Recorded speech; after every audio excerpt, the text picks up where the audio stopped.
It is a tense situation in Mandera, and related to that, here in Nairobi, civil society groups today held demonstrations to protest what they called laxity by the government in dealing with insecurity. The protests were dubbed Occupy Harambee Avenue and were aimed at putting pressure on the president to overhaul the country's security system. Sharon Momanyi covered the protests.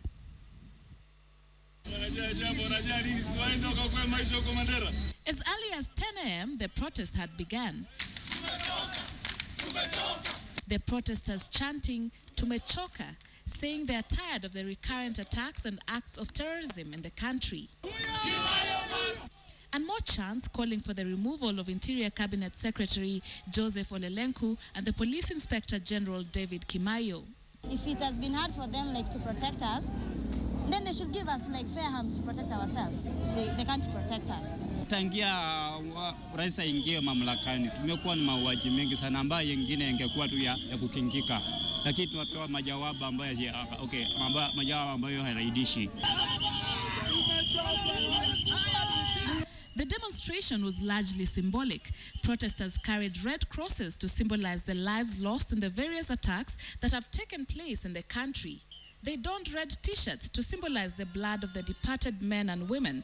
Kakamega Senator Boni Khalwale joined in the protest, saying that he would take the fight to have the country's security system overhauled to the Senate. Kimayo must go. Olelengu must go. We are saying Muhoro, Ndeko Muhoro must go. And Kamweru must go. These are the top security officers who are not delivering. The Occupy Harambee Avenue protest is one of the many protests that have been held in the recent past here in Kenya against the state of the nation. How effective do they hope it would be in bringing the change they, and indeed the entire country, want to see?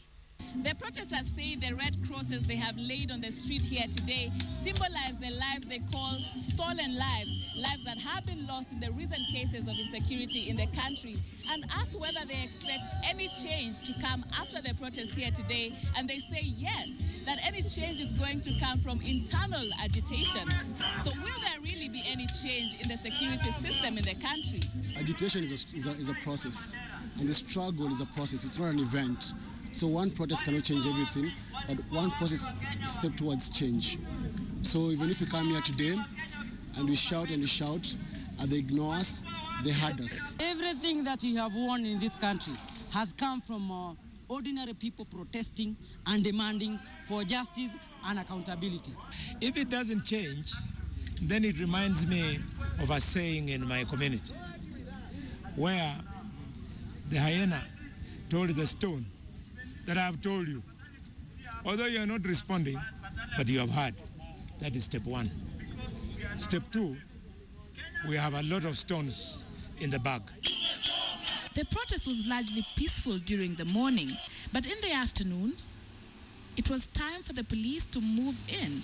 The protesters were dispersed, bringing to an end the people's show of anger and disillusionment over the state of security. Sharon Momanyi, KTN, Nairobi.